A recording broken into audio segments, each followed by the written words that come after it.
let's jump into our next topic here, Steve. I want to talk about the relationship between church and state.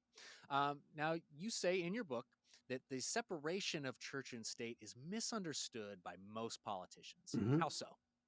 Well, number one, that phrase does not appear in the Constitution. That phrase does not appear in the Bill of Rights.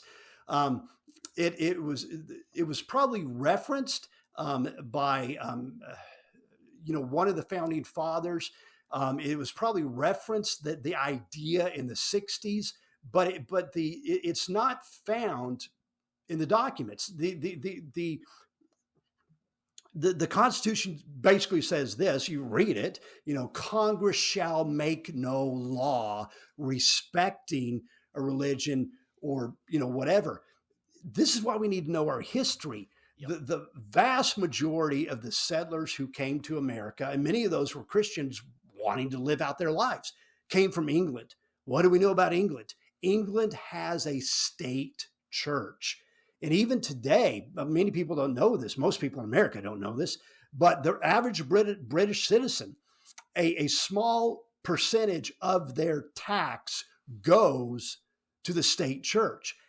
That's what the founding fathers were trying to make sure did not happen. When you have a state church, that wipes everything else out. Now, here's the deal. We don't have a state church, but we have a state atheism against church, which is now pushing down.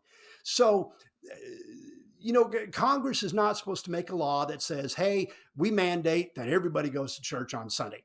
No. But that does not negate the fact that I can share my Christian life in every sphere of America.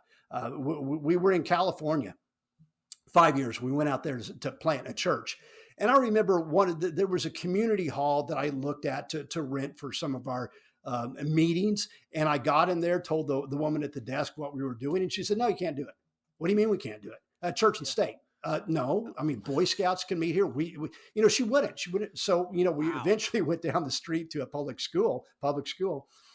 But yeah, it's an overkill. It's an overkill to eradicate God from the public discussion.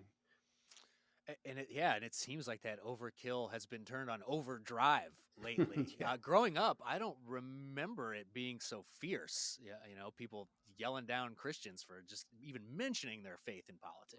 Right. It's wild stuff. But let's say I want to get